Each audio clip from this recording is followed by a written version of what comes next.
முதலமைச்சர் மு.க.ஸ்டாலின் தனது சொந்த தொகுதியான சென்னை கொளத்தூர் தொகுதியில் பல்வேறு திட்டங்களை இன்று தொடங்கி வைக்க உள்ளார். முதலமைச்சர் அலுவலக நுழைவாயில் அருகில் ஊரக வளர்ச்சி மற்றும் ஊராட்சித்துறை அலுவலர்களின் பயன்பாட்டிற்காக 8,46,00,000 ரூபாய் மதிப்பிலான 95 வாகனங்களின் சேவைகளை முதலமைச்சர் மு.க.ஸ்டாலின் இன்று கொடியசைத்து தொடங்கி வைக்கிறார். மேலும் ஊரக வளர்ச்சி மற்றும் ஊராட்சித்துறை சார்பில் தமிழ்நாட்டின் 21 மாவட்டங்களில் 64,44,00,000 ரூபாய் செலவில் கட்டப்பட்டுள்ள 400 வகுப்பறை கட்டடங்களையும் முதலமைச்சர் காணொலி வாயிலாக திறந்து வைக்கிறார். 6 மாவட்டங்களில் 35,24,00,000 ரூபாய் செலவில் கட்டப்பட்டுள்ள 9 ஊராட்சி ஒன்றிய அலுவலக கட்டடங்களையும் மு.க.ஸ்டாலின் திறந்து வைக்கிறார். இளைஞர் நலன் மற்றும் விளையாட்டு மேம்பாட்டுத்துறை மூலம் பல்வேறு அரசு துறைகள் மற்றும் பொதுத்துறை நிறுவனங்களில் 3 விழுக்காடு விளையாட்டு இடஒதுக்கீட்டின் கீழ் சர்வதேச மற்றும் தேசிய அளவிலான போட்டிகளில் பங்கேற்று வெற்றி பெற்ற தமிழ்நாட்டை சார்ந்த 84 விளையாட்டு வீரர் வீராங்கனைகளுக்கு பணி நியமன ஆணைகளையும் முதலமைச்சர் வழங்குகிறார். அதனைத் தொடர்ந்து மாலை 4 மணிக்கு தனது சொந்த தொகுதியான கொளத்தூர் தொகுதிக்கு செல்லும் முதலமைச்சர் அங்கு பல்வேறு திட்டங்களை தொடங்கி வைக்க உள்ளார். மேலும் கபாலீஸ்வரர் அரசு கலை அறிவியல் கல்லூரிக்கு புதிய கட்டடம் கட்டுவதற்கு முதலமைச்சர் அடிக்கல் நாட்டுகிறார். தொடர்ந்து கிறிஸ்துமஸ் பண்டிகையை முன்னிட்டு கொளத்தூர் டான்போஸ்கோ பள்ளியில் 2,500 கிறிஸ்தவர்களுக்கு நலத்திட்ட உதவிகளையும் வழங்குகிறார்.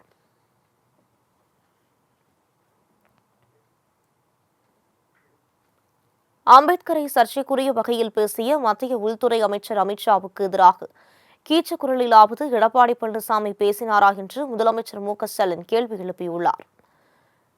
சென்னை அண்ணா அறிவாலயத்தில் நடைபெற்ற திமுக செயற்குழு கூட்டத்தில் பேசிய முதலமைச்சர் மு.க.ஸ்டாலின் 7வது முறை ஆட்சி அமைக்க வேண்டும் என்பதுதான் நமது இலக்கு என சூள் உரைத்தார். மேலும் தேர்தல் பணிகளை முழுவீச்சில் களத்தில் மேற்கொள்ள வேண்டும் என்று கேட்டுக் கொண்டார். ஆட்சி அமைக்கணும் என்பதுதான் நம்முடைய இலக்கு. சட்டமன்ற தேர்தலில் 200 தொகுதியில் நம்முடைய கூட்டணி வெல்லும். என்னுடைய இந்த நம்பிக்கைக்கு ஆணிவேர் தான் நீங்க. களத்தில் நாம கொடுக்க போற உழைப்பு தான் நம்முடைய வெற்றியை உறுதி செய்ய போகுது. மேலும் காற்றில் கணக்கு போட்டு கற்பனையில் கோட்டை கட்டுகிறார் பழனிசாமி என்றும் சாடினார். கடந்த 2024 நாடாளுமன்ற தேர்தலில் அதிமுக வாக்கு விழுக்காடு 1 விழுக்காடு உயர்ந்திருக்கிறது என இபிஎஸ் உளறி வருவதாக முதலமைச்சர் விமர்சித்தார். காத்துல கணக்கு போட்டு கற்பனையில கோட்டை கட்டும் பழனிசாமி கடந்த 2024 நாடாளுமன்ற தேர்தலில் அதிமுக வாக்கு 1% உயர்ந்திருக்குன்னு உளறி இருக்கார். இல்லாததை இருப்பது போல ஊதி பெருக்கி காட்டுவது பழனிசாமிக்கு கைவந்த கலைதான். அம்பேத்கரை சர்ச்சைக்குரிய வகையில் பேசிய மத்திய உள்துறை அமைச்சர் அமித்ஷாவுக்கு எதிராக கீச்சக்குரலிலாவது எடப்பாடி பழனிசாமி பேசினாரா என்றும் முதலமைச்சர் வினவினார். பிரதமர் மோடியை எதிர்த்து பேசும் துணிவு எடப்பாடி பழனிசாமிக்கு உள்ளதா என கேள்வி எழுப்பிய மு.க.ஸ்டாலின் திமுக என்றால் மட்டும் சட்டமன்றத்திலும் வெளியிலும் கத்தி பேசுவதாக கூறினார். அம்பேத்கரை கொச்சைப்படுத்தின ஒன்றிய அமைச்சர் அமித்ஷாவுக்கு எதிராக கீச்சு குரலாவது கத்தினாரா? பிரதமரை எதிர்த்து பேசுகிற துணியவருக்கு இருக்கா? கிடையாது. திமுக என்றால் மட்டும் சட்டமன்றத்திலையும் வெளியிலையும் கத்தி பேசுறாரு. புரட்சியாளர் அம்பேத்கர்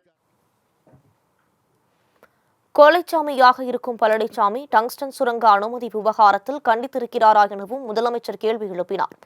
துரோகத்தை தவிர பழனிசாமிக்கு பெருமையா சொல்லிக்க என்ன இருக்கு எனவும் காட்டமாக விமர்சித்தார். கோழைச்சாமியான இருக்கக்கூடிய பழனிசாமி டங்ஸ்டன் சுரங்க அனுமதிக்கு எதிராக பாஜகவை கண்டிச்சாரா? பழனிசாமி அவர்கள் என்னதான் கத்தினாலும் எப்படித்தான் கதறினாலும் அவருடைய துரோகங்களும் குற்றங்களும் தான் எல்லோருக்கும் ஞாபகப்படும்.